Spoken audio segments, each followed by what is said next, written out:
السلام عليكم على أحلى متابعين في الدنيا. عايزين نرحب بالمشتركين الجدد ونشكركم على رأيكم اللي بيدعمنا كتير في التعليقات. ولو انت بتتفرج علينا لأول مرة ما تنساش تعمل اشتراك في القناة وتنضم الجيش انمي كليب علشان تتابع كل جديد ان شاء الله. مجموعة من الوحوش الأسطورية ومفيش حاجة تقدر توقفها غير رمح معين، ومحدش بيقدر يتحكم في الرمح ده غير طالب ما عندوش أي مهارة أو حتى قوة خارقة. يا ترى ايه اللي هتعمله الوحوش دي مع طالب الاعدادي ده، وهل هيقدر يسيطر عليهم؟ هو ده اللي هنعرفه في حكايتنا النهارده. بس قبل ما نبدا الحكايه ما تنسوش تصلوا على رسولنا الكريم، اللهم صل وسلم وبارك عليه. بتبدا حكايتنا النهارده بطفل اسمه اوشيو وهو قاعد مع ابوه، وابوه بيقول له ان المعبد اللي هم عايشين فيه ده معبد عريق قوي واتبنى من 500 سنه، وكمان بيقول له ان موجود في المعبد ده رمح اسطوري اسمه رمح الوحش، والرمح ده قادر انه يقتل كل الوحوش. ولكن اوشيو ما كانش مركز مع ابوه خالص ونازل في الاكل وخلاص، وما سمعش كمان ولا كلمه من اللي ابوه قاله. فراح ابوه ضربه بالقلم كده وقال له انت مش هتبطل تفاصيل وتركز معانا؟ المهم قال له ان هو مسافر لمده اسبوع، وقال له ما ينساش ينظف المخزن ويرتبه. قال له ماشي مفيش مشكله، بالسلامه انت بس وانا هعمل كل حاجه. وبعد شويه نزل اوشيو ينظف المخزن ويظبطه، ولكن وهو ماشي رجله بتيجي في حاجه كده في الارض، واكتشف ان ده باب سري لقبو تحت المخزن ففتحه، ولكنه اتصدم لما نزل علشان شاف هناك وحش مغروس في جسم رمح، وبيضحك الوحش بقى وبيقول له نورت يا معلم. فساعتها بس صدق اوشيو كلام ابوه عن الوحوش وعن رمح كمان الوحش اللي كان بيتكلم عنه. وبعدها بيقول الوحش تعالى شيل الرمح ده مني. فقال له طب وبعد ما اشيله بقى انت هتعمل ايه؟ وهنا ضحك قوي الوحش ده وقال له طبعا هاكلك، وهي دي محتاجه كلام؟ وبعد كده اطلع اكل باقي البشر. وهنا راح اوشيو وغرس الرمح فيه اكتر وسابه طلع وقال له بالسلامه انت بقى. المهم راح اوشيو للمدرسه وهو سرحان في كل اللي شافه، وقابلته هناك اساكو ومايكو، وسالته اساكو هو انت جبت الكشكول اللي استلفته مني؟ فقال لها ده انا نسيته. فقالت له خلاص بعد المدرسه انا هاجي واخده منك. وبالفعل بعد المدرسه بتروح اساكو وبتاخد دفترها، فلما بيفتح لها بيشوف وحوش حوالين مايكو واساكو، فبيقول لها خدوا بالكم من اللي وراكوا، ولكنه اكتشف ان هو بس اللي شايفهم. فراح جري على الوحش وطلب منه يخلصه من الوحوش دي، فقال له يحرره من الرمح وهو هيساعده ومش هياكله. ولكن اول ما سحب اوشيو الرمح منه راح هاجم عليه ووقعه بعيد. فقال له اوشيو ايه ده يا عم مش انت وعدتني؟ وهنا بيضحك وبيقول له في المش مش بقى يا حبيبي. وساعتها بيتنرفز اوشيو وبيوقف الرمح، ووقتها بتتجمع طاقه كبيره حواليه، وفي اللحظه دي بيتحول اوشيو لساموراي. وساعتها الوحش بيتفزع لانه بقى شكل الساموراي اللي غرس الرمح فيه من 500 سنه. فبيجري الوحش واوشيو بيجري وراه بالرمح لحد ما الوحش استسلم وقال له خلاص انا هنفذ الوعد اللي اتفقنا عليه. فاتحدوا سوا اوشيو والوحش والرمح وقضوا على الوحش الكبير والوحوش الصغيره. وساعتها قال الوحش انا كده خلاص ساعدتك همشي انا بقى. ولكن اوشيو وقفه بالرمح وقال له تمشي ايه ده في المشمش يا حبيبي؟ وقال له انت هتفضل معايا لحد ما نخلص على الوحوش كلها، واختار له كمان اسم تورا.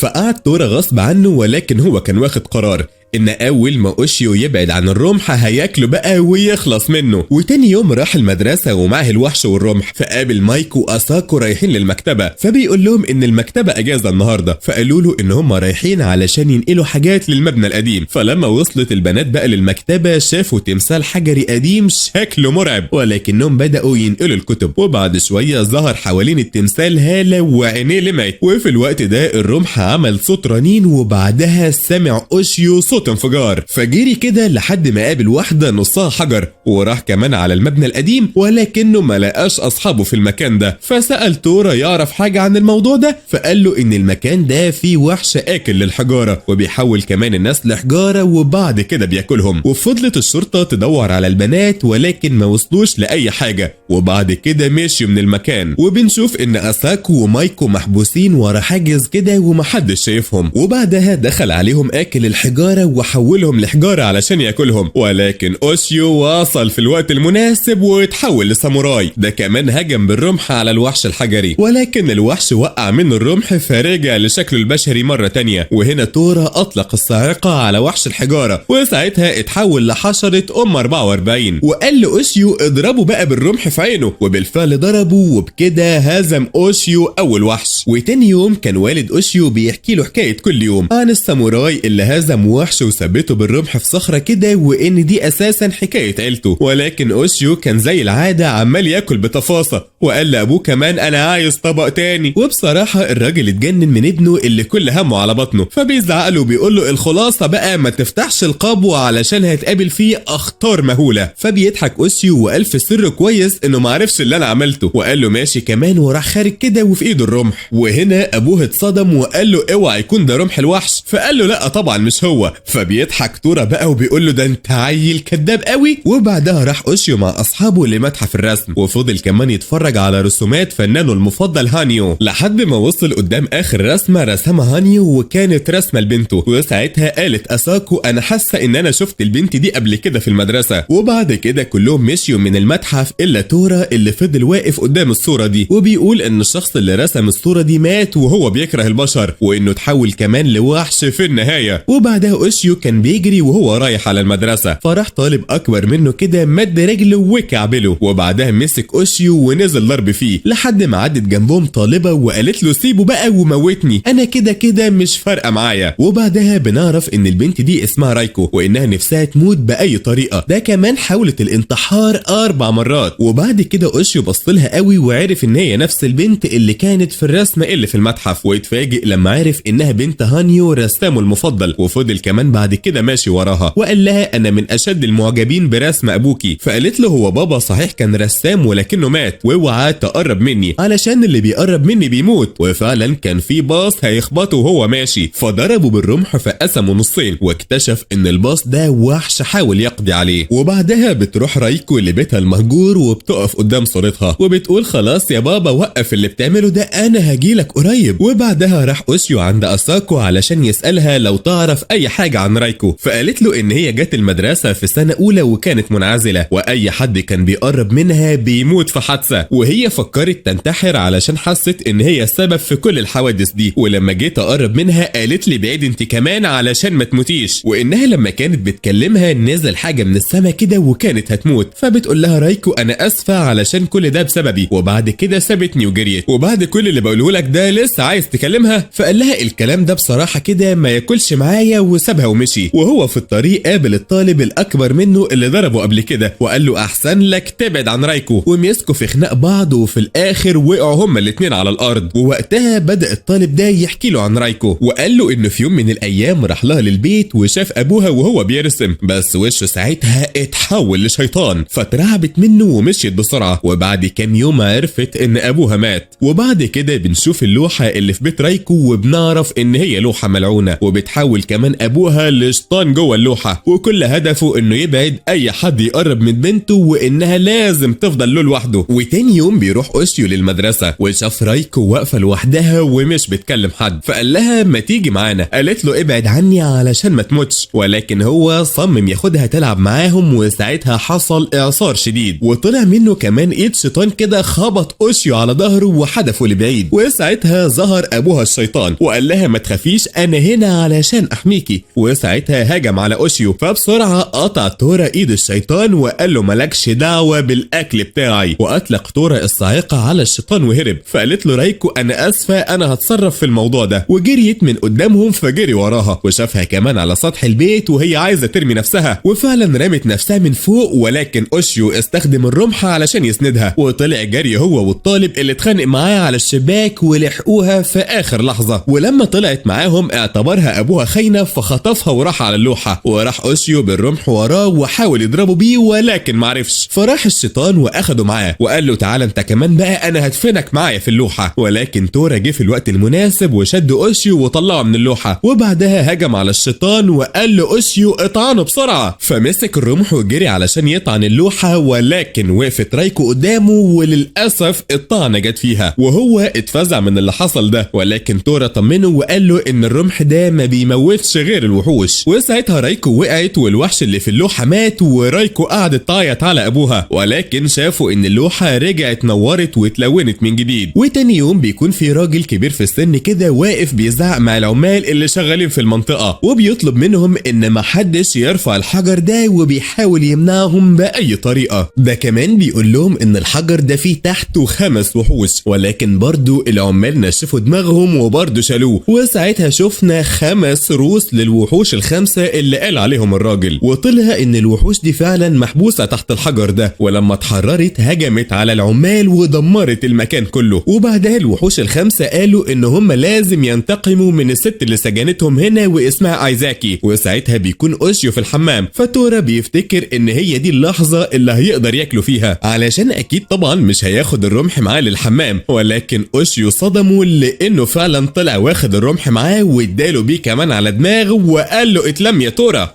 المهم في الوقت ده بيشوف اوشيو في التلفزيون خبر هجوم الوحش على العمال وقتلهم، وعلى طول بيتهم تورا ان هو اللي عمل كده، ولكن تورا قاعد يحلف له ان هو ما يعرفش اي حاجة عن الموضوع ده. فاوشيو طبعا ما صدقوش وقعدوا يضربوا في بعض، وفي الاخر سابوا تورا وخرج. وهو في الطريق قال في نفسه كده ده انا بقالي 500 سنة ما اكلتش حد بشري، اما اروح بقى ادل على نفسي. ولكن ساعتها خبطته عربية ولزقته في الحيطة. وفي الوقت ده كان اوشيو وصل لمكان الحادثة، وساعتها كان الراجل الكبير بيشرح للشرطة اللي حصل امبارح، ولكن الشرطي زقه فوقع الكتاب من ايده. ووقتها بص كده اوشيو وشاف ان في صورة واحدة حس انه شافها قبل كده، فالراجل رد عليه وقال له ان اسمها ايزاكي ولكن ماتت من زمان، فحس ان هي شبه مايكو زميلته في المدرسة. وقال له الراجل الكبير ان زمان كانت روس الخمس وحوش دول نشروا الرعب والقتل في المكان كله، ولكن ايزاكي قدرت تختمهم وتحبسهم في المكان ده، علشان كده الوحوش بيدوروا عليها. ده كمان بيقول له ان جده كان موجود وقتها وشاف كمان اللي حصل من ايزاكي، فقالت له بقى بلغ كل الناس اللي تعرفها ان محدش يشيل الصخرة دي من هنا. فقال له اوشيو بقى ولكن ايزاكي ماتت، طب لو الوحوش شافوا مثلا واحدة شبهها هيعملوا ايه؟ قال له طبعا هيقتلوها. وهنا قلق اوشيو على مايكو. وفي الوقت ده كان تورا ماشي كده ورا مايكو وقرر انه هياكلها، ولكنه حس ان في وحوش غيره في المكان هنا. وفعلا الخمس روس ظهروا وهجموا على مايكو وحاولت تهرب كده ولكنها وقعت من الشباك. وفي الوقت ده بيجي تورا وبينقذها منهم، وده طبعا علشان ياكلها هو، ولكن الوحوش هنا بيتخانقوا معاه عليها. وفضلوا كمان يتحاربوا كده لحد ما خلص تورا على 4 منهم، وجي كمان اوشيو خلص على الخامس. وفي النهاية اعتذر اوشيو لتورا، ومايكو شكرت تورا وادت له كمان ساندوتش برجر. وتاني يوم بنشوف واحد طارد للوحوش اسمه هيو، وساعتها كان بيقاتل 2 من الوحوش على هيئة بشر، ولكنه بيقول في نفسه ده انا من 15 سنة بدور على الوحش ده ومش عارف الاقيه. وفي الوقت ده بيشوف في التلفزيون صورة تورا وبيعرف انه في اليابان، فبيقول ايوه كده هو ده الوحش اللي انا كنت بدور عليه. وساعتها قرر انه هيسافر على اليابان. وبعدها بنشوف اوشيو لما كان نايم وتورا هجم عليه، ولكن اوشيو صحي على طول وماسك الرمح بتاعه. فرجع تورا وقال له مسيرك تنسى الرمح ده وساعتها انا اللي مش هرحمك، وراح معلم عليه كده وعمل ندب على وشه. وبنرجع لهيو لما كان ماشي في الطريق بتاعه وشاف 2 بيبهدلوا طفل كده فضربهم وكان هيقتلهم، ولكن اوشيو قال له كفايه يا عم هتموتهم. فبص هيو عليه وشاف تورا معاه فهجم عليه وقال له فين الوحش اللي معاك، وساعتها راح موقعه على الارض وحط رجله على وشه. فقال له اوشيو هو بعد اللي عملته ده هقول لك حاجه اصلا، وساعتها طلع السكينه علشان يقتله، ولكن الرمح جه ولحقه في اخر لحظه. ولما هيو شاف الرمح اعتذر له وقال له مستحيل ان حامل الرمح ده يكون شخص سيء. فقال له اوشيو انت ممكن تفهمني علشان انا مش فاهم اي حاجه. فقال له ان تورا قتل بنته ومراته من 15 سنه وهاجم عليه كمان وخربشه في وشه. فزعل اوشيو من تورا ولكنه افتكر انه كان محبوس عندهم في المخزن من 500 سنه، يبقى ازاي بقى قتلهم من 15 سنه؟ ولكن هو كان متغاظ من تورا علشان علم على وشه. فرد وقال لهيو هو فعلا هو اللي عمل كده، وعرفه كمان مكانه، وفعلا راح هيو عنده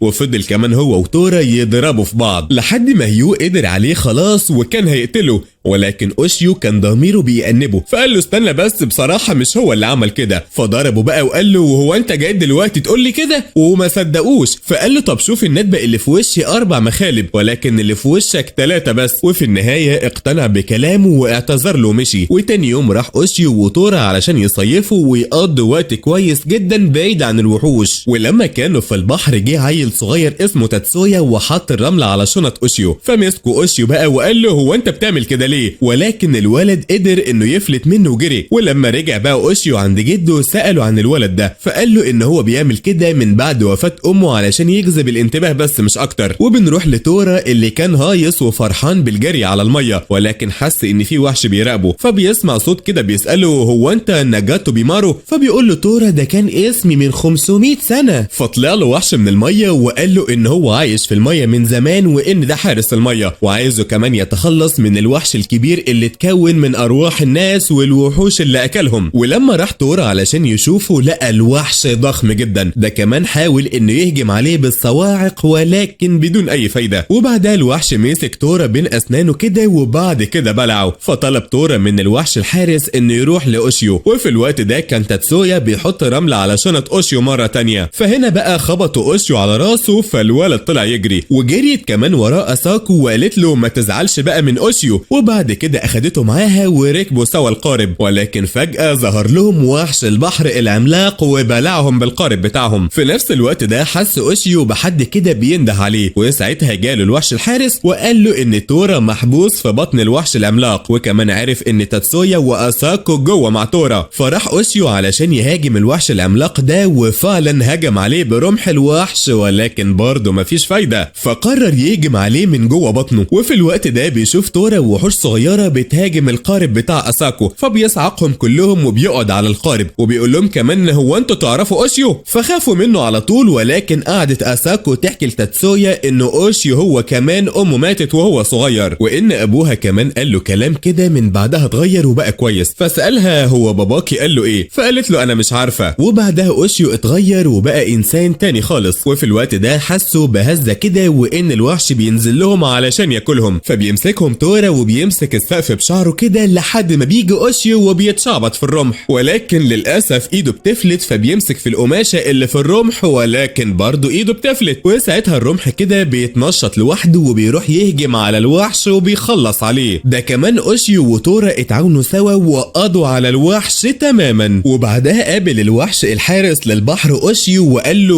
هو انت اسمك اوشيو اوتسوكي؟ فرد عليه وقال له ايوه. فرد عليه الوحش وقال له يبقى انت ابن الست اللي لسه عايشه في تعاسه لحد دلوقتي. فلما الوحش قال له ان امه عايشه اتفاجئ جدا وجري على ابوه كمان علشان يعرف منه الحقيقه، وقال له انا من ساعه ما وعيت على الدنيا وانت بتقول لي ان امي ميته، عرفني بقى دلوقتي الحقيقه، هي عايشه ولا ميته؟ علشان انا عرفت ان الوحوش بتكرهها. فابوه بقى بيتوه في الكلام كده وبيقول له ايه الورد ده؟ فقال له بقول لك ايه، ما تغيرش الموضوع وقول لي الحقيقه. فابوه قال له انت استخدمت رمح الوحش ده؟ فقال له طبعا، وقتلت بيه كمان وحوش كتيره وفي كل مره قوته بتزيد اكتر. وبعدها قال له قلت لك ما تغيرش الموضوع، فين ماما؟ قال له خلاص انا هقول لك. ولكن ساعتها رن التليفون، وبعدها تورا سأل اوشيو انت ليه مهتم قوي بالموضوع كده؟ فرد عليه وقال له عند البشر الام مهمه جدا جدا وبيقلقوا عليها. وبعدها راح لابوه وقال له هو انت بتتهرب مني ليه؟ فابوه رد عليه وقال له علشان امك ماتت. ولما شاف تورا قال في نفسه هو ده الوحش اللي كان عندنا في القبو، وراح خارج جاري كده وقال له اوشيو خلي بالك من البيت. فراح اوشيو يزور قبر امه، وقعد كمان يكلم نفسه هو ليه ابوه بيضحك عليه وبيقول ان هي ميته. وفي الوقت ده بيكون ابوه رايح ينقذ امه وابنها من وحوش عايزه تقتلهم، وقدر كمان في الاخر بعد معركه مع الوحوش يقضي عليهم. وبعدها اتصل على واحد وقال له انا خلصت مهمتي بنجاح بس عندي تقرير لازم اوصله للمسؤولين. وبعدها راح لشويه كهنه كده وقال لهم ان رمح الوحش اتسحب، فكلهم اتعصبوا وقالوا له مين اللي عمل كده؟ فقال لهم ابني اوشيو هو اللي عمل كده، والوحش كمان اللي معاه اللي بيكون اسمه تورا. فقالوا له ازاي يحصل كده علشان محدش يقدر يشيل الرمح من الوحش غير 4 بس، هم دول اللي دربناهم على التحكم في الرمح ده. وفضلوا كمان متعصبين عليه جامد علشان فاكرينه بيخطط لحاجه، ولكن رئيسه الكهنه قالت لهم محدش ينطق بولا كلمه. وكلمت ابو اوشيو وقالت له انت عارف ان ابنك كده هيبقى في خطر؟ فقال لها عارف، بس سيبي لي الاول فرصه كده اقيم قوته واعرف ان كان يستحق حمل الرمح ولا لا، وان كان ما يستحقش حمله فانا هقتله بنفسي هو والوحش اللي معاه. فقالت له انا موافقه، ولكن الكهنه اعترضوا وقالوا لها ازاي هيقتل ابنه؟ فقالت لهم انا الرئيسه هنا وكلمتي هي اللي هتمشي. وقالت لابو اوشيو انت عارف ان سحب الرمح ده معناه ظهور وحش هاكم النومونو، يعني من الاخر كده ما ينفعش يحصل اي اخطاء. فقال لها ما تقلقيش من اي حاجه. ولكن الكهنه ما عجبهمش اللي الرئيسه عملته، فقرروا يبعتوا مجموعه من الكهنه يقتلوا الوحش وياخدوا الرمح ده. وبعد كده راح ابو اوشيو لابنه وقال له انت عارف كويس خطوره الرمح اللي معاك ده؟ فقال له سيبك بقى من الرمح وقول لي بقى امي فين؟ فقال له هقول لك ولكن بعد العشاء. وفي وقت العشاء ساعتها طلع ابوه ظرف كده فيه 1,000,000 ين، فتنرفز اوشيو وقال له هو انت بتشتريني بالفلوس كده علشان اسكت؟ وقال له على فكره انا ما بهزرش. فابوه رد عليه وقال له ولا انا كمان بهزر، دي فلوس علشان تسافر بيها لهوكايدو علشان تشوف مامتك، وهناك بقى هتعرف هتعمل ايه لوحدك. في نفس الوقت ده كان الكهنه اتحركوا على بيت اوشيو، وابوه زعق بقى وقال انا اوتسوكي خاتم الوحوش، وقال بقى اظهر نفسك يا تورا انا مأمور ان انا اقتلك. فاستغرب اوشيو من اللي بيحصل ده، فبيقول له تورا على فكره ابوك عامل نفسه عجوز وهو فيه قوه تهد جبال. فقال له ابو اوشيو اطلع لي بره بقى علشان نتقاتل. وبالفعل نزلوا في بعض ضرب ودعك، واوشيو كل ما يحاول يوقفهم يتضرب ويترمي لبعيد لحد ما جاب الرمح ولحق تورا على اخر لحظه قبل ما ابوه يقتله. وساعتها اتصدم ابوه انه قدر يتحكم كويس في رمح الوحش ده، فقال له تورا ابوك على فكره بيشتغلنا لانه اساسا ما كانش عايز يقتلني. فقال له ابو اوشيو بقى كويس ان انت بتفهم. فقال انا كمان عارف ان تورا عمل بلاوي زمان، ولكن حسيت انه اتغير دلوقتي وبقى كويس علشان كده مش هقتله. ولما وصل الكهنه عندهم قال لهم مفيش داعي لقتل تورا علشان هو واوشيو مع الرمح قادرين يخلصوا على كل الوحوش، ولكن الكهنه صمموا ان تورا لازم يموت وكمان ياخدوا الرمح. بس على مين بقى؟ ابو اوشيو عمل معاهم الصح وقال لابنه خد تورا والرمح والمشط ده وسافر دور على امك. المهم واوشيو بقى كان قاعد في المطار كده مستني معاه طيارته، سمع بنت بتتهم واحد بانه قتل ابوها الطيار، ولكن الراجل بيحلف لها ان اللي قتل ابوها وحش كان لافف نفسه حوالين الطياره. فاوشيو بيسال تورا هو في وحش بيهاجم الطيارات؟ فقال له ايوه طبعا علشان هو اساسا بيعيش في السماء، وبيقول له كمان ان ده وحش جامد جدا ومش بيأثر فيه الا النيران الشديده. ولما ركبوا للطياره بقى قعد الراجل جنبه، وفجاه السماء بقى لونها اخضر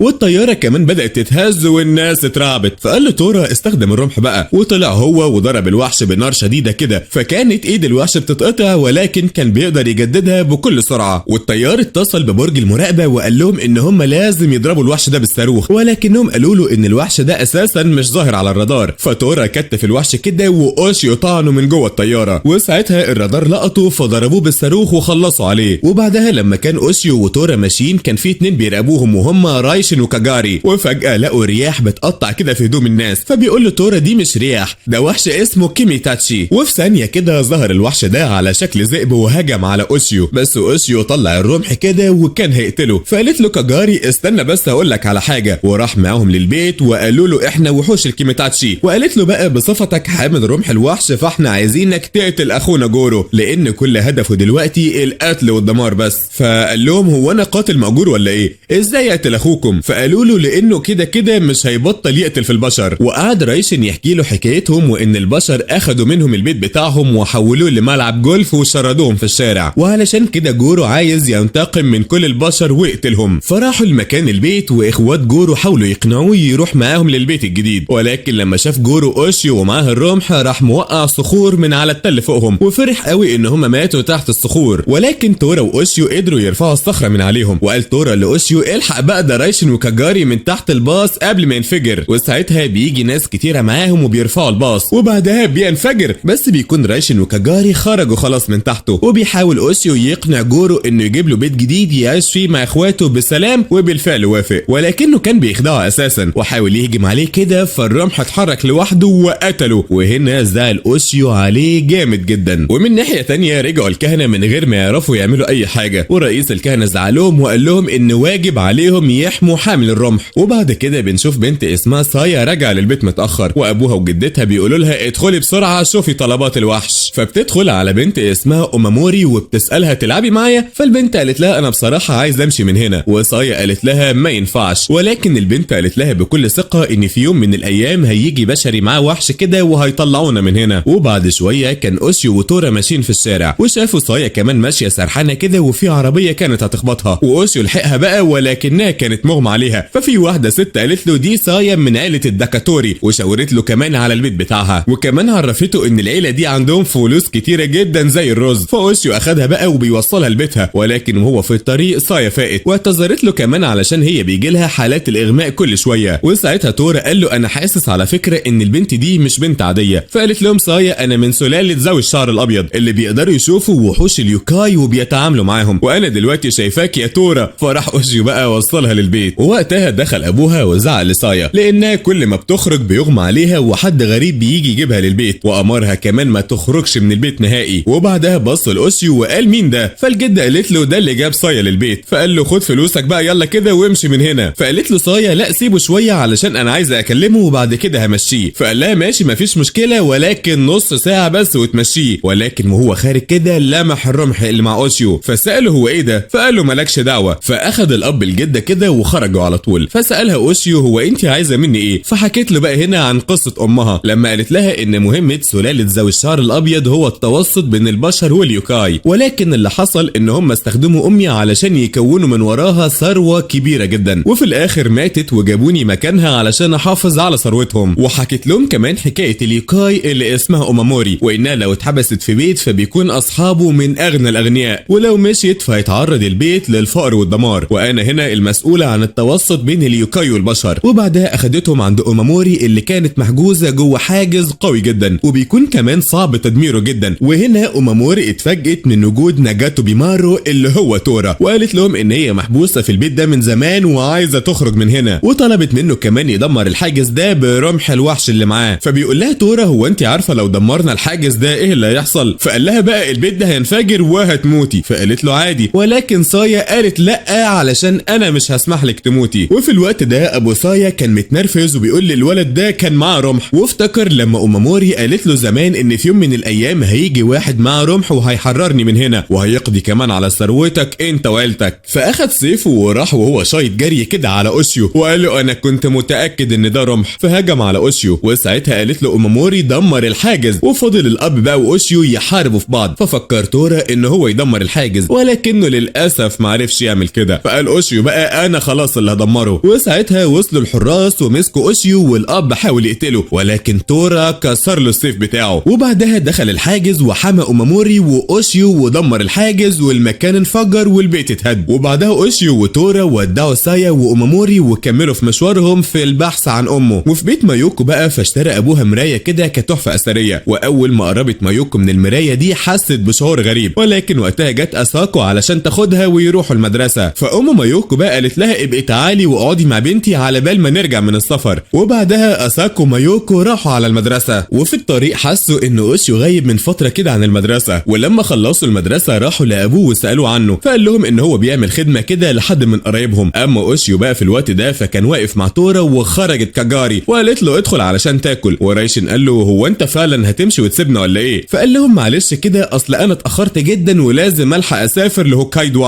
وبعدها طلع من البيت وكان بيفكر في اصحابه، وبعد كده بص في الميه وشاف صوره اساكو وهي خايفه وماسكه المرايه الاثريه. فساعتها اوشيو اتفزع وقال في نفسه امال فين مايوكو؟ وراح داخل لهم جوه وقال لهم ازاي اسمع صوت الحاجات اللي بتظهر في الميه. فقال له رايشن تقصد مرايه الميه؟ فاخدوه بقى وراحوا على كهف كده وقالوا له ان خبير المرايا موجود هنا وهيقدر يجاوبك على كل اللي انت عايزه. فنده عليه بقى وطلع لهم الخبير من جوه، واول ما لمح رمح الوحش اتفزع وطلع يجري. فقالوا له يا عم تعالى ما تخافش من اي حاجه، ده اوشيو طيب وما بيقتلش حد. فقال لهم ازاي يعني ما بيقتلش حد اذا كان الرمح ده اساسا معمول لقتل اليوكاي؟ فقالوا له بس احنا عايزين نعرف ايه اللي حصل لاساكو لما ظهرت وهي مرعوبه في مرايه الميه. فقال لهم هحاول اساعدكم. وبعدها رجع بالزمن لورا علشان يعرف ايه اللي حصل بالظبط. فقال لهم وقت الغروب اساكو ومايوكو دخلوا لبيت مايوكو وكان معهم الاكل. وبعدها اساكو سالت مايوكو ايه المرايه دي؟ فقالت لها بابا اشتراها على انها تحفه عريقه، ولكن وهم بياكلوا كده وبيتكلموا حسوا بهزه كبيره في البيت، ومره واحده لقوا وحش طلع من المرايه واخد كمان مايوكو وهرب بيها لجوه المرايه. فاساكو مسكت المرايه وهي مفزوعه، وهو ده اللي اوشيو شافه. وخبير المرايا قال لهم اللي عمل كده اسمه شيطان المرايا. فسالوا اوشيو بقى ازاي انقذها منه؟ فقال له هستخدم مرايتي وابعتك هناك، بس قبل ما ابعتك لازم تعرف حاجه مهمه، وهي ان قوتي بتستمر مقدار الوقت اللي بتاخده الميه علشان تغلي، ولازم ترجع طبعا قبل الوقت ده، ولو ما رجعتش في الوقت المناسب فهتفضل في مرايتي للابد، فعلشان كده لازم تقتل الوحش بضربه واحده. فدخل اوشيو للمرايه وتورا راح جري وراه وقال له انا جاي معاك. فشافوا بقى بوابه كده دخلتهم على الاوضه اللي فيها اساكو، وكان اوشيو ساعتها على شكل الساموراي. فهي ما عرفتوش بقى وكانت ماسكه المرايه، فقال لها سيبي المرايه علشان اقدر انقذ صاحبتك، وبالفعل سابتها. فراح داخل جواها بقى بسرعه وتورا واساكو دخلوا وراه. فسالها هو انت ليه دخلتي؟ فقالت له علشان اساعدك في انقاذها. واول ما شافهم شيطان المرايا جري عليهم وثبتهم، ولكن تورا قدر يفكهم، وفعلا اوشيو ضربه ضربه واحده كده وخلص عليه قبل ما الوقت الوقت يخلص. وفي الوقت نفسه كان فيه وحوش كتيرة متضايقين من اوشيو، وبيقولوا كمان عليه ده ابن الست اللي كلنا بنكرهها، ده كمان بقى معاه دلوقتي رمح الوحش، يعني من الاخر كده هيقضي على كل الوحوش. فكلهم اتفقوا على انهم لازم يخلصوا منه. اما اوشيو فكان ماسك المشط اللي اخده من ابوه، فسالته كاجاري بقى بتاع مين المشط ده، فقال لها ده بتاع ماما. وبعد كده ودعهم واخد تورا ومشي. ولما ركبوا للباص حس تورا بوحوش كتيرة في المكان،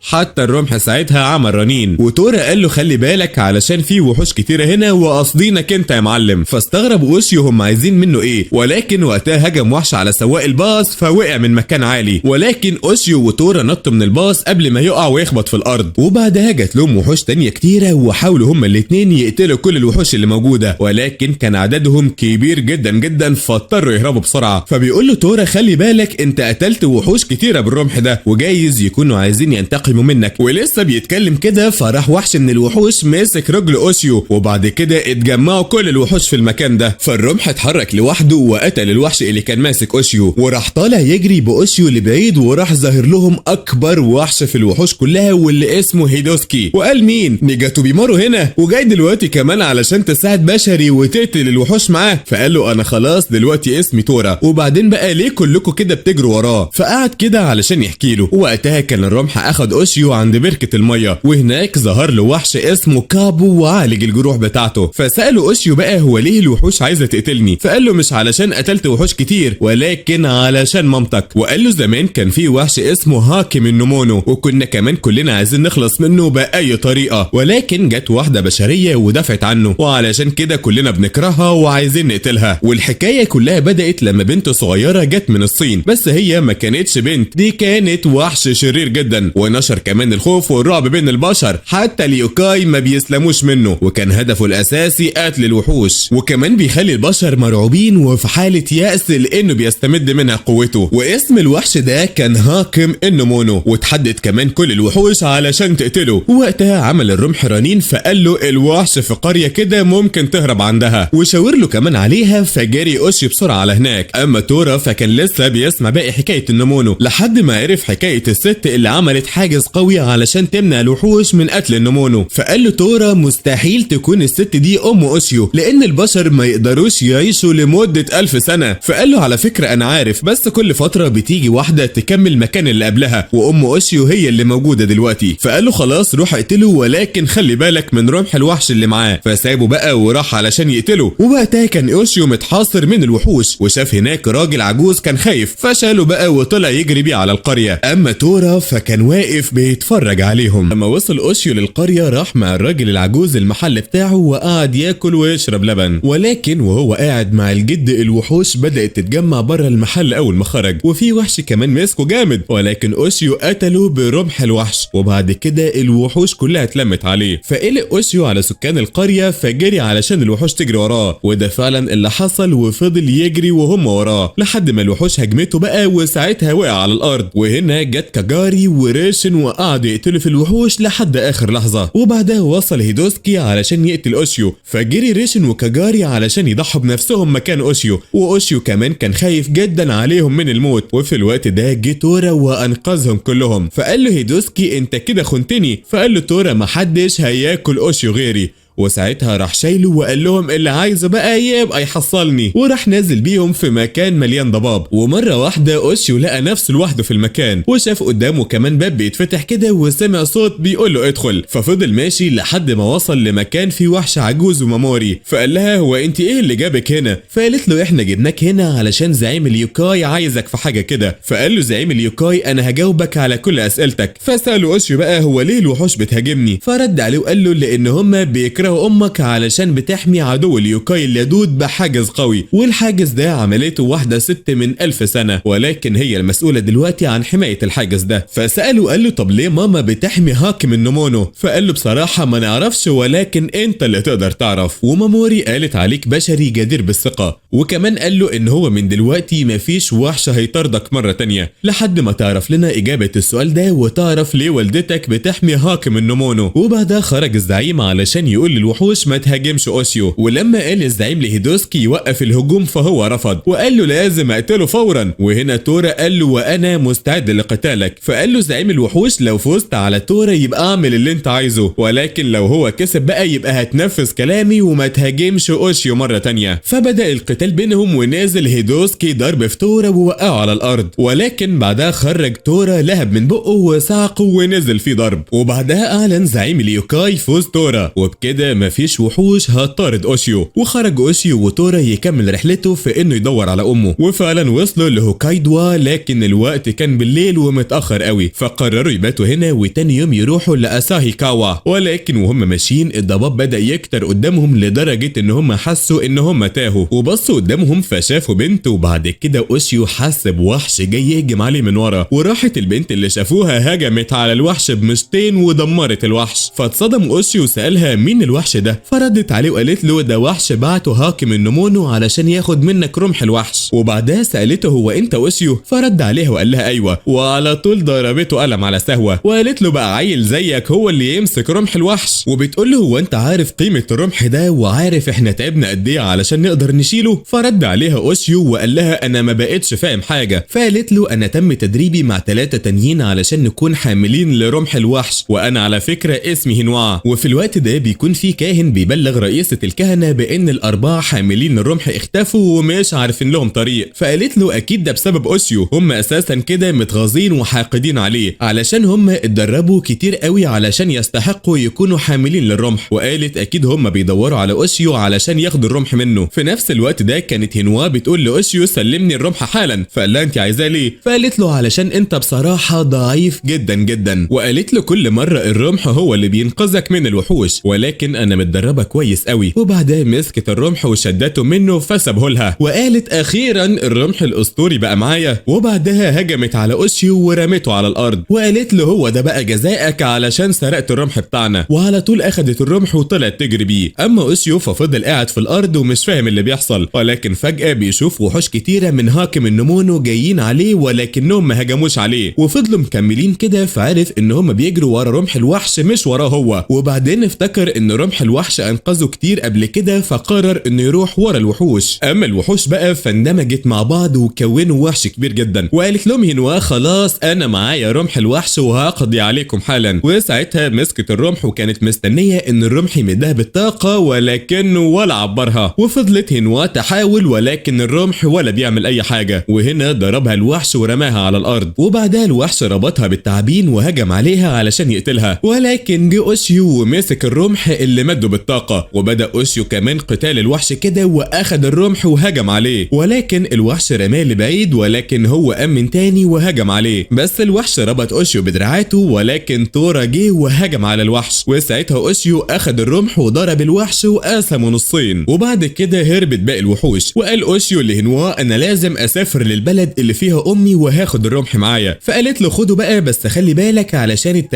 التانيين بيدوروا عليك علشان ياخدوه منك. وتاني يوم واوشيو ماشي كده خبط في واحد كان راكب موتوسيكل اسمه ناجاري. وبعدها تورا حس ان في حد بيراقبهم فبص وراه وشاف ناجاري شايل رمح ومستنيه كده، فطار علشان يروح له. اما اوشيو فراح يركب الباص اللي وحوش هاكم النمونو سيطرت عليه علشان يقتلوا اوشيو. وفي الوقت ده كان تورا راح لناجاري علشان يتقاتلوا، وناجاري قال له ان واحد من حاملي رمح الوحش، وكمان قال له ان هو عايز يخلص عليه، وده طبعا عنده اهم من الرمح. فقال له تورا وانا جاهز يا برنس. وساعتها هجم عليه وبدا قتال من نار، وضربه شمال من تورا وخبطه يمين من ناجاري لحد ما تورا صعقه وطلع عليه نار. ولكن ناجاري طلع مسمار وثبت بيه ايد تورا فما بقاش عارف يتحرك. وسأله ناجاري انت ليه ما قتلتش اوشيو لما حررك من الرمح؟ فساعتها اتغاظ تورا منه وهاجم عليه بايده التانية. فناجاري راح مثبته بمسامير تانية. وسأله ناجاري من تاني وقال له انا عرفت ان انت كمان ما بقتش تقتل حد من البشر، هو انت اتغيرت ولا ايه؟ ووقتها تورا كان بيضحك وراح مقطع ايده ورجله اللي متثبتين بالمسامير وهجم عليه. ده كمان كسر سلاح ناجاري. ولكن سأله تاني بقى وقال له انت ليه عايش مع اوشيو وبتمشي معاه وما قتلتوش؟ فقال له تورا مش عارف، ولكن يمكن علشان عايز اتسلى معاه، او مثلا الموضوع عجبني لحد دلوقتي. وهنا كلامه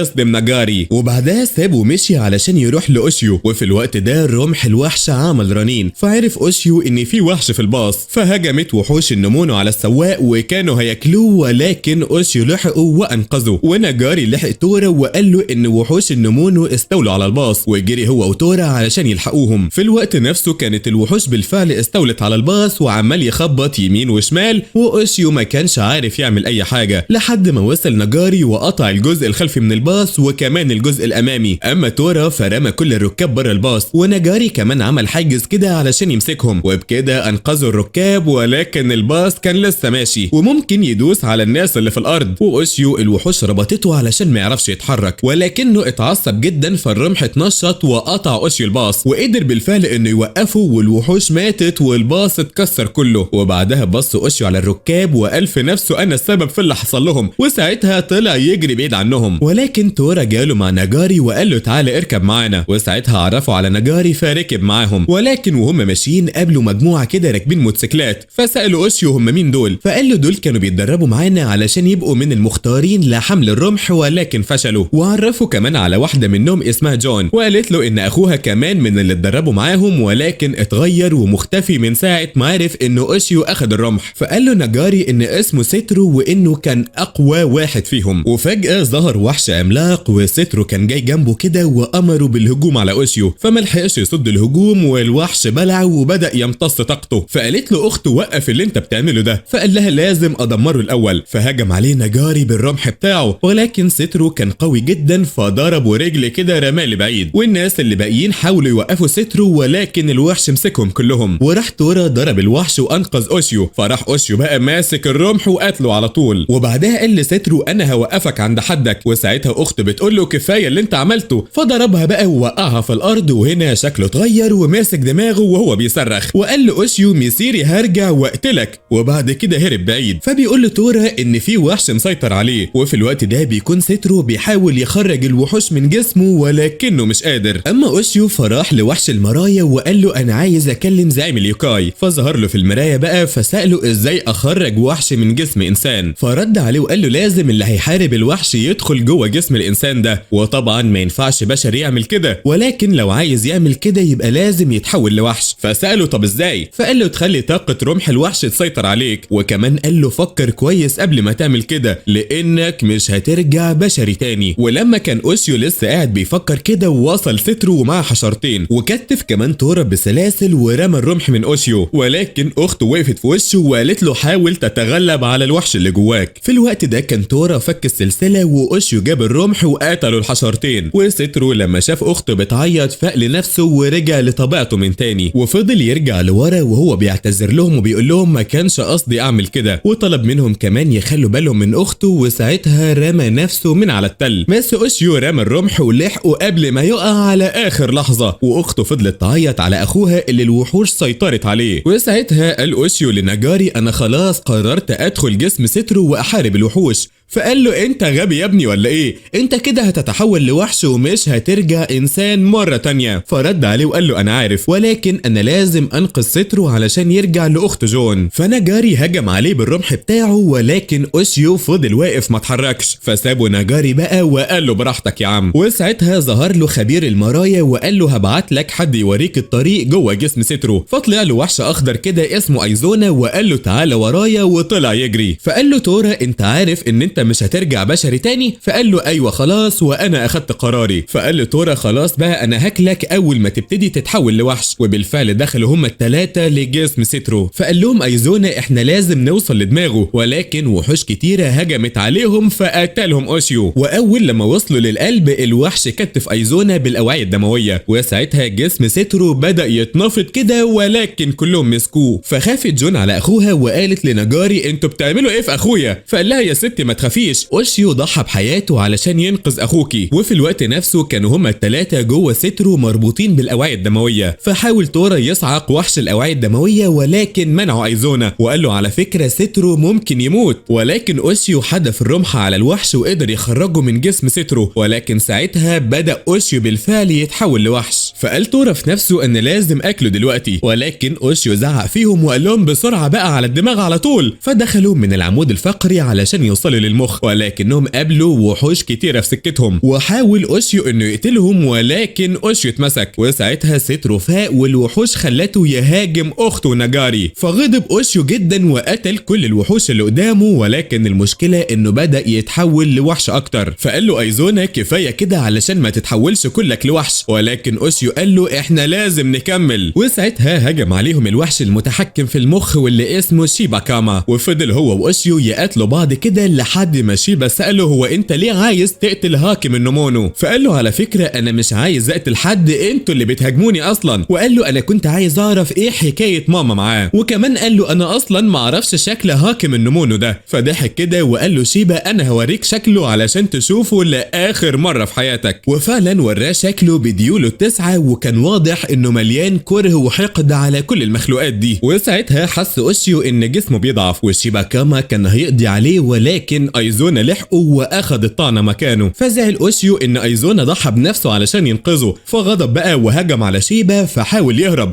ولكن مسكوا ايزونا وكتفه وحاول انه يتخلص منه، ولكن كان هو كمان هيموت معاه. ولكن اوشيو قرر هو اللي يقتله، وفعلا قتله وانقذ ايزونا وكمان انقذ سترو. ولكن المشكله ان الثلاثه فضلوا محبوسين في جسم سترو بعد ما فاق. ولما سترو عرف بتضحيه اوشيو وانه اتحبس في جسمه راح معيط عليه، ومع نزول اول دمعه خرج اوشيو وتورا وايزونا من جسمه. ففرح ناجاري وحضن اوشيو، ولكن فجاه الرمح بدا يعمل رنين واوشيو بدا يصرخ وهو بيتألم، وساعتها اتحول لوحش. وفي الوقت ده كانوا الكهنة متجمعين وظهرت لهم المؤسسة جاي ماي وقالت لهم ان حامل الرمح اتحول لوحش. فزعلت الرئيسة بقى وقالت لها اللي بيتحول لوحش للأسف ما بيرجعش تاني، وسألتها بقى هيعملوا ايه؟ فقالت لها نقدر نرجعه عن طريق المشط اللي مع اوشيو، ولازم كل واحد من اللي انقذهم هم اللي يسرحوا شعره بالمشط ده. وقالت لها انا هجيب كل الناس اللي اوشيو انقذهم، وانت بقى هاتي ابو اوشيو. وساعتها وصل في نفس اللحظة، وفعلا راحت ماي ليو وسايا وماموري ورايكو، واخيرا راحت لاساكو ومايوكو وعرفتهم ان اوشيو محتاج مساعدتهم حالا، وانهم لازم يمشطوا شعره قبل ما يتحول كل الوحش. وفي الوقت ده كان اوشيو خلاص فقد السيطرة على نفسه، وساعتها هجم على تورا فحاولوا ان هم يمسكوه ولكنه قدر يهرب منهم. فراح ناجاري وسترو وجون وتورا ومعاهم ايزونا وراه علشان يلحقوه، وقابلوا كمان هينوا فقالت لهم ان هو هيروح على كهف الوحش ولازم نسبقه. وفي الوقت ده كان ابو اوشيو قابل الخمس بنات وطلب منهم كمان يساعدوه في انقاذ ابنه وهم وافقوا. اما اوشيو فكان طالع جري كده وبيقتل اي حد في طريقه لكهف الوحش، واستغل كمان هاكم النمونو الفرصه وقال للوحوش تقتل اوشيو وتدمر رمح الوحش. وفي الطريق شاف اوشيو واحد بيدق على الحديد السخن وجسمه بينزل منه دم، وبيطلع كمان نار من بقه علشان يعمل رمح. وفي الوقت ده اتجمع ابو اوشيو والبنات وناجاري واللي معاه، وده طبعا علشان ينقذوا اوشيو، ولكن وحوش هاكم النمونو قربت عليهم. فقال ابو اوشيو انا وسترو وناجاري هنمنع وصول الوحوش، ولكن هينوا وجون هيخلوا بالهم من البنات الخمسه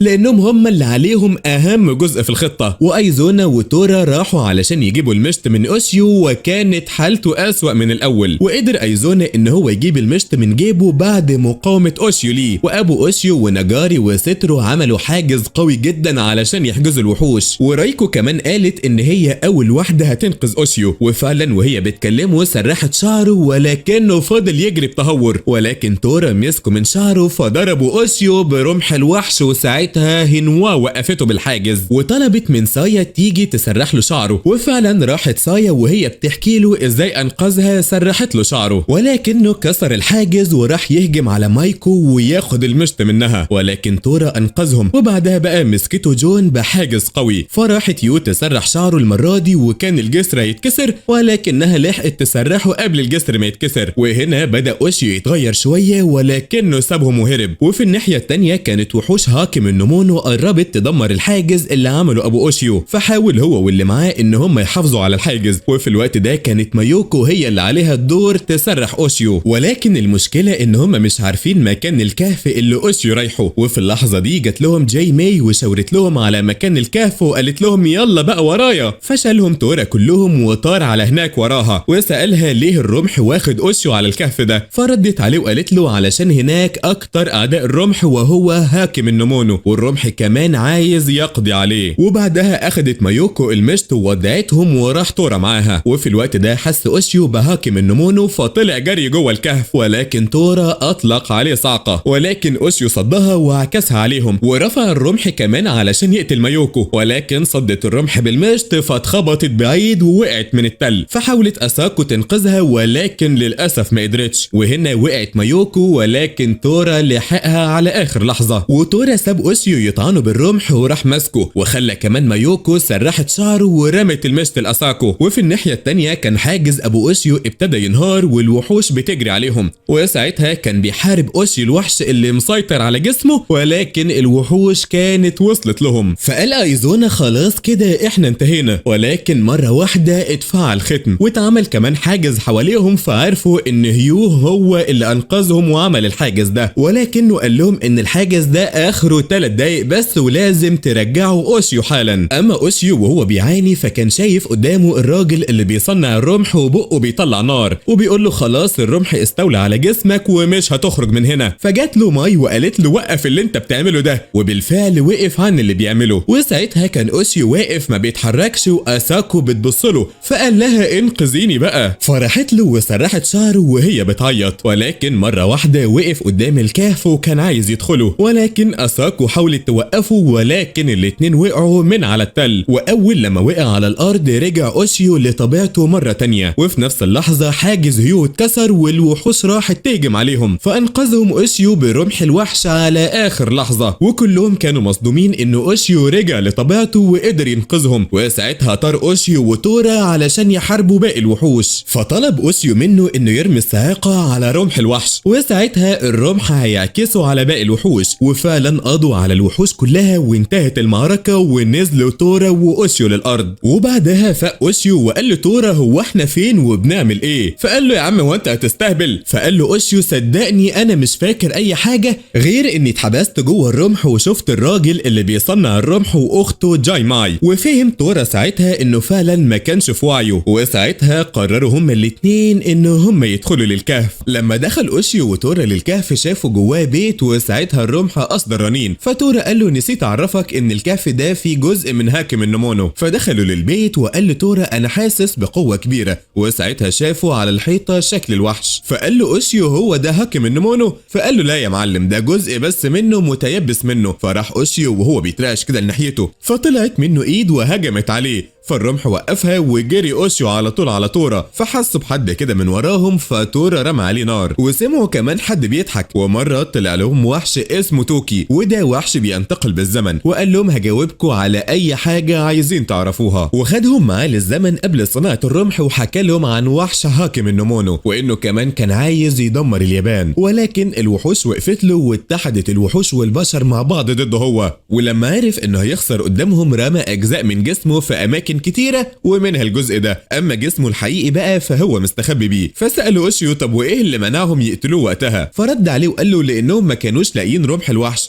فكان لازم على الاقل يحبسوا هاكم النمونو لحد ما يلاقي الرمح بقى ايه اللي هيقضي عليه. وبيقول له كمان ان البنت اللي حبسته وصنعت الحاجز هي جاي ماي. وساعتها افتكر اوشيو ان هو شافها وهو محبوس جوه الرمح، بس حس كده ان هو مش فاهم اي حاجه. وتوكي قال له انا هوريك اللي حصل بعينك، وساعتها نقلهم للصين من 2000 سنه. وساعتها رمح الوحش اللي معاه اختفى لانه ما كانش لسه اتصنع، وعلى طول راح سايبهم وقال لهم هتعرفوا كل حاجه بقى بنفسكم. واوشيو شاف قدامه واحده كده شبه مايوكو، ولما ركز اكتر عرف ان هي دي جاي ماي، وطبعا في الوقت ده هي ما كانتش تعرفهم. ومره واحده حس تورا بان المكان مليان وحوش، وفجاه الوحوش دي هجمت عليهم، ولكن تورا لحق اوشيو وصعق الوحوش وقضى عليهم. وبعدها اوشيو وتورا راحوا على بيت جاي ماي، وام جاي ماي قالت لهم بان الوحوش ظهرت، فده معناه طبعا ان هاكم النمونو رجع من تاني. فقال لها اوشيو طب عرفتي منين؟ فقالت له ان ملك الصين بيقول ان هو شاف هاكم النمونو في القصر، وعلشان كده امر بقتل 80 واحد من اللي عايشين هناك. وبعدها قرر ان اللي هيصنع سيف قوي لهزيمه هاكم النمونو هيحصل على ثروه عظيمه. فقالت جاي ماي علشان كده بابا بيصنع السيف ده. وهم بيتكلموا كده دخل الاب وقعد معاهم، وبعد شويه وصل اخو جاي ماي واللي كان بيتدرب على صنع سيف قوي، واتفق معاه ابوه ان هما هيتعاونوا سوا في صناعه السيف القوي علشان يسلموه للملك. وسهروا طول الليل شغالين في السيف. وتاني يوم اوشيو كان مستني يشوفهم صنعوا رمح الوحش ولا لسه، وطلع الاب وهو زعلان لان كل مره يصنعوا فيها السيف كان بيتكسر. اما ابنه فقال له وانا مسافر سمعت عن طريقه لعمل سيف قوي جدا باستخدام شعر المراه، فطلب شعر والدته وفعلا اخذ الاب الشعر وراحوا علشان يصنعوا السيف، وفضلوا كمان 4 ايام يصنعوا فيه لحد ما فعلا عملوا له السيف المطلوب. وتاني يوم راح كل الناس اللي صنعوا السيوف عند الملك علشان يختار منهم واحد، وابو جاي ماي واخوها هم كمان راحوا ومعاهم تورا واوشيو، ولكن تورا كان حاسس بطاقه غريبه كده في المكان. وساعتها طلع الوزير وقال ان اللي هيختاره الملك هيشتغل في وظيفه كبيره وهياخد ثروه هايله. اما الملك فكان بيرتعش من الخوف، وهاكم النمونو كان متنكر في صوره عامله بالقصر، وكان متضايق كمان ان هم عايزين يقتلوه. ومره واحده سيطر على كل العاملات اللي في القصر، وفجاه ظهر هاكم النمونو بديوله ال9 وكان في صوره واحده ست كده، وعلى طول قال للملك انه هيقضي عليه. فتجمع الحراس للدفاع عن الملك، فسخر الوحش من ضعفهم وظهر على طول بصورته الحقيقيه. وهنا قتل كل الحراس، والناس اللي صنعت السيوف حاولوا يقتلوا الوحش ولكن كل السيوف اتكسرت. وقتل الوحش كمان ابو جاي ماي، وبعدها شكل كورة طاقه في بقه كده. واوشي وتورا رجعوا علشان يلحقوا عيلة جاي ماي، ولكن الوحش كان قتل الام. وراح اوشي ووقف قدام الوحش ده فقال له هو انت جاتلك الجرأة كمان تقف قدامي؟ وعلى طول اطلق على اوشي كرة الطاقة، ولكن تورا لحقه في اخر لحظة. وبعدها طلع هاكم النمونو فوق القرية واطلق النيران وحرق القرية بالكامل. واوشي رجع للبيت بقى ولقى جاي ماي مغمى عليها، وكان زعلان علشان ما قدرش يعمل اي حاجة للوحش. واول ما فاقت عرفت ان امها وابوها ماتوا، ولكن اخوها كان مصمم يصنع السيف يقتل بيه الوحش ده. واوشي رد عليه وقال ان هو هيساعده، فقال له انا ممكن اصنع السيف بس لازم احرق حد في الفرن. فخاف اوشي وقال له يا عم بلاش الافكار الوحشة دي، ولكن اخته ضحت بنفسها علشان يقدر يصنع السيف، وعلى طول رمت نفسها في الفرن. وبعدها صنع اخوها رمح الوحش، وقال له اوشيو على فكرة انا بستأمنك على رمحي علشان تقضي بيه على هاكم النمونو. علشان كده بقى اوشيو هو المسؤول عن هزيمة هاكم النمونو. اما تورا فحاول يتخلص من رمح الوحش ده، ولكن الرمح هرب من السقف. وبعدها جات لهم جاي ماي من المستقبل وقالت لاوشيو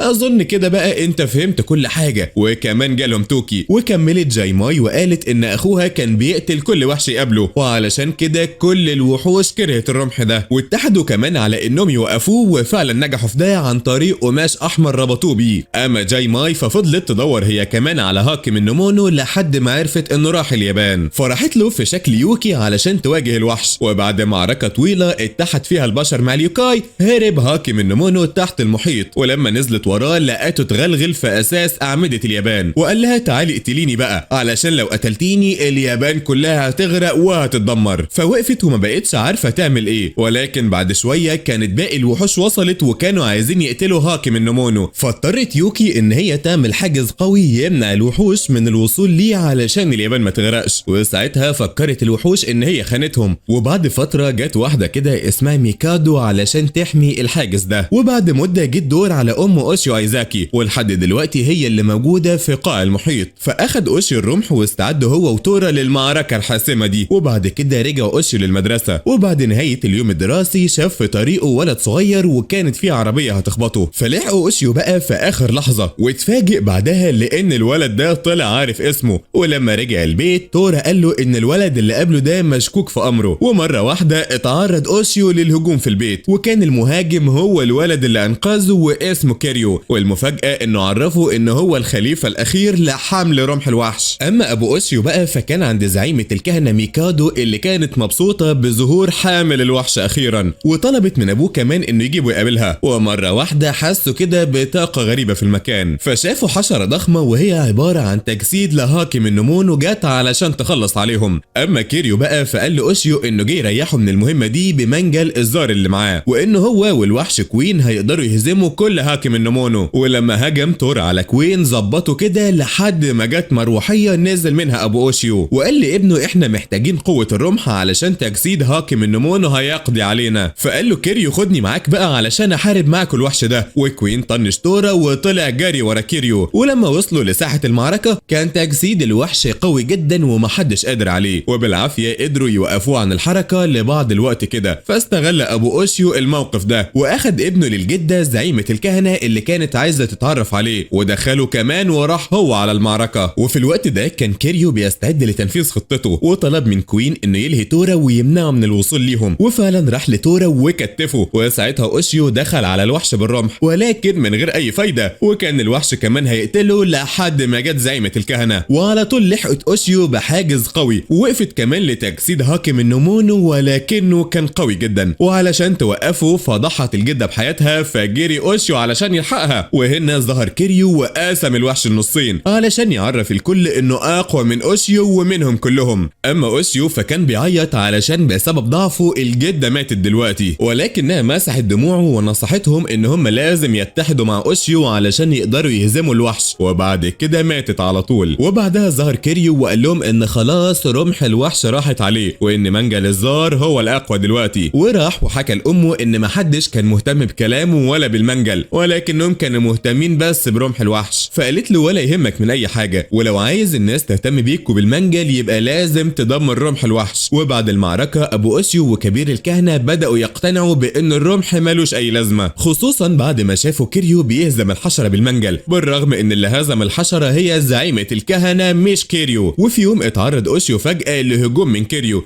اللي كان عايز ياخد رمح الوحش، وكان معاه مجموعة من الكهنة، ولكن اوشيو قدر يصد هجومهم كلهم لحد ما كيريو خرج حتة قماش حمراء وسحب بيها كمان رمح الوحش كده، واخده من اوشيو علشان يختمه ويدمره، وربط اوشيو بحاجز كده قبل ما يمشي، وما كانش قادر يتحرك لحد ما جات له هنوا وحررته من الحاجز ده. ومن ناحية تانية كان الكهنة عاملين تمرد لانهم حسوا ان رمح الوحش واوشيو ضعاف، وطلبوا صنع مناجل الزار بدل الرمح، لحد ما وصل اوشيو في النهاية وعرفهم ان كيريو ومجموعة كهنة سرقوا رمح الوحش. فكبير الكهنة قال له ان واحد من الكهنة المتميزين واللي اسمه إيناسا صنع اسلحة قوية من 16 سنة لمساعدة رمح الوحش، ولكن بعد مرور الوقت اتغير هدفه وبقى عايز يصنع سلاح اقوى من رمح الوحش. ومن سنتين جه كده ومعاه ولد صغير وفي ايده منجل، وكان الولد ده هو كيريو، وعلشان الولد كان قوي فاحنا رشحناه يكون خليفة لحامل رمح الوحش، ودي كانت اكبر غلطة احنا عملناها. فقال له اوشيو احنا لازم نرجع رمح الوحش منه بسرعه. وفي الوقت ده كان تورا ونجاري في بيت كيريو، وخرج لهم كمان وحوش صناعيه، ولكن تورا خلص عليهم بكل سهوله، وكملوا طريقهم كمان لجوه البيت لحد ما شافوا جثه، فعرف نجاري ان دي تبقى جثه الكاهن إيناسا، وكان مكتوب جنبه كمان هذه المراه. وبعد كده بنروح لاوشيو وهنوا ووصلوا لبيت كيريو بالطياره، وساعدته كمان هنوا في التخلص من الوحوش الكيميائيه، لحد ما لقوا مذكرات إيناسا ومكتوب فيها انه في اول مايو فشل في صنع المنجل، ولكنه قدر يصنع الوحش كوين. وهنا اوشيو مش فاهم هو يقصد ايه،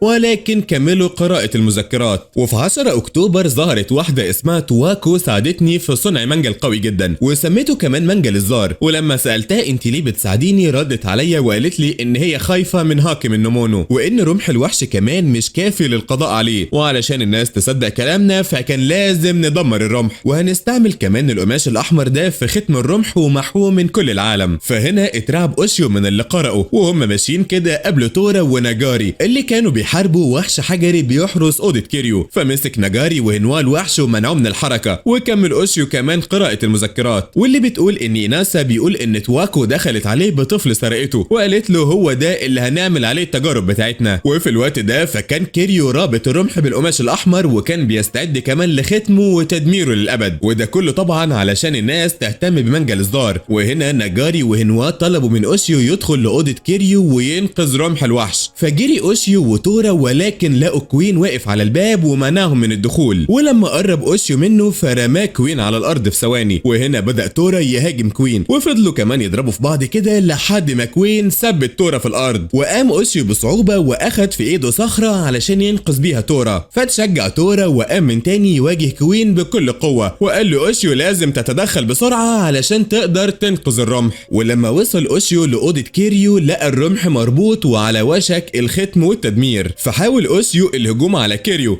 فبيرميه كيريو لبعيد كده. وكانت تواكو في جنب من الأوضة بتعزف وهي فرحانة بنهاية رمح الوحش، فقال لها كيريو أنا هحقق حلمك يا ماما. فقالت له يلا بسرعه بقى واختم الوحش. واوشيو كان مستغرب من اللي سمعه لانه عرف من المذكرات ان هي مش امه وان هي اصلا سرقته من امه. وساعتها بيقع الرمح في الحوض اللي هيدمروه للابد. وبسرعه جري اوشيو علشان يلحقه ولكن من غير اي فايده. وواحد من الكهنه سال كيريو مين الست دي، فرد عليه وقال له امي اللي عرفتني على طريقه تدمير الرمح. وهنا حس الكهنه بان في حاجه غلط لحد ما ظهر ابو اوشيو وعرفهم ان دي كانت خطه هاكي من نمونو لتدمير رمح الوحش. ولما هجم على الست اللي قدامهم ظهرت بشكل مخيف والكل كان مصدوم. وهنا عرفوا ان هم طول الوقت ده كانوا بينفذوا خطة هاكي من نمونو. وساعتها قالت لهم خلاص فات الاوان ورمح الوحش اتختم ومش فاضل غيركم وبس. وعلى طول هجمت عليهم كلهم وكيريو كان مصدوم من اللي شايفه وازاي امه كمان ضحكت عليه طول السنين اللي فاتت. فقالت له استغليتك في تدمير رمح الوحش. فقعد يعيط بحرقة بقى. اما اوشيو فحاول يجذب الرمح ولكنه ما قدرش لحد ما جت ورمته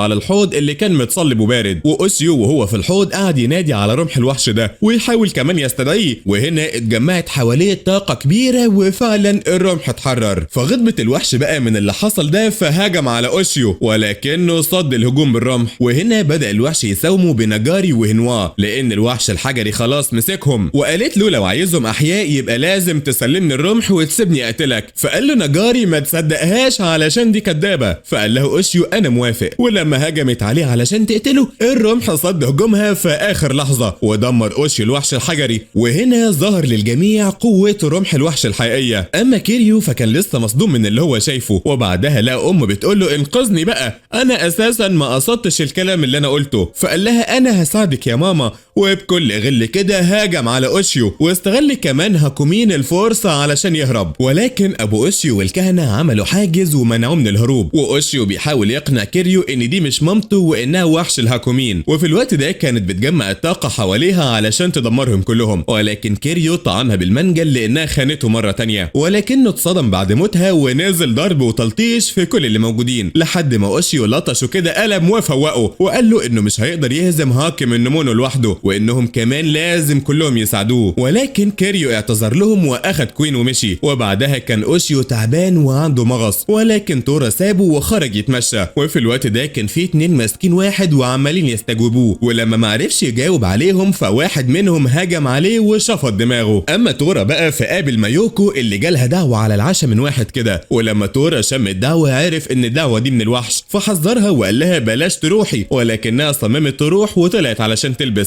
فتنكر تورا في شكل مايوكو وراح على مكان الدعوة. ولما وصلت مايوكو ما كانش في اي حد غير الاتنين اياهم وابتدوا كمان يستجوبوها وهي ما كانتش عارفة ترد. فهجم عليها الوحش علشان يشفط دماغها ولكن وصل تورا وقال لهم ما حدش هياكل مايوكو غيري وبالفعل انقذها منهم. وفي يوم من الايام كان في حد بيراقب اوشيو وهو رايح للمدرسة مع اساكو. ومرة واحدة وصلت عربية ونزل منها رجالة وقبضوا على اوشيو واساكو ولكن اوشيو دافع عنها ونزل فيهم ضرب وتلطيش. وعلشان يقدروا عليه خدروه واخدوه للمختبر واخدوا كمان اساكو معاهم. وفي الوقت ده كان ابو اوشيو قاعد مع الملازم اتسوازو واللي بيشتغل عميل خاص في الدفاع الذاتي. وقال له كمان ان معهد هامر مشكوك في امره ولازم يوقفوا العملاء اللي فيه عند حدهم. اما تورا فانقذ اساكو من الناس اللي خطفوها. واوشيو لما فاق لقى نفسه في المختبر متكتف ايدين ورجلين والعلماء اللي من معهد هامر واقفين حواليه وقالوا له احنا بنعمل تجارب علشان نقدر نطور السلاح لقتل الهاكومين. وفي الوقت ده كان تورا واقف بيسمع من اساكو اللي حصل لها هي واوشيو. فوصلت عربيات كده تبع معهد هامر وضربت تورا باسلحه ذبذبات وشلت حركته. ولما وصلوا بتورا واساكو للمختبر رمى تورا شعره من راسه وعملت انفجار. فالعلماء بصوا كلهم على الحريق وبسرعه تورا عمل نسخه تانية من اساكو واساكو الحقيقيه استخبت تحت العربيه. ودي كانت خطه تورا اللي اتفقوا عليها لما كانوا في العربيه. وهو مثل انه مش قادر يتحرك علشان ياخدوه عند اوشيو وقال لاساكو تاخد شعره منه ولما توصل لمكان اوشيو اسحبي الشعره دي وانا هجيلكوا بسرعه. وفعلا راحت اساكو تدور على اوشيو جوه المختبر. وفي الوقت نفسه اوشيو كان مربوط وبيعملوا عليه تجارب هو ورمح الوحش فكان متعصب عليهم. والعالمه هيلينا خدرته. واساكو وهي بتدور على اوشيو شافت عيل صغير مربوط في آلات كده وبيترعش وعرفت ان ده وحش ولكن على شكل بشري وبيعملوا كمان عليه تجارب في المختبر. حتى رمح الوحش ما سابوش في حاله ده اخدوا منه نسيج للهاكومين وزرعوه. اما أساكو فأنقذت الوحش الصغير، وهو في الطريق كده قابلهم تجسيد الهاكومين، فالوحش الصغير اتحول لوحش كبير وماسك تجسيد الهاكومين علشان أساكو تهرب. أما أساكو بقى فراحت تنده لأوشيو علشان يقضي على الهاكومين وزعقت للعلماء، وبعد شوية وحش الهاكومين وصل لهم وهجم عليهم،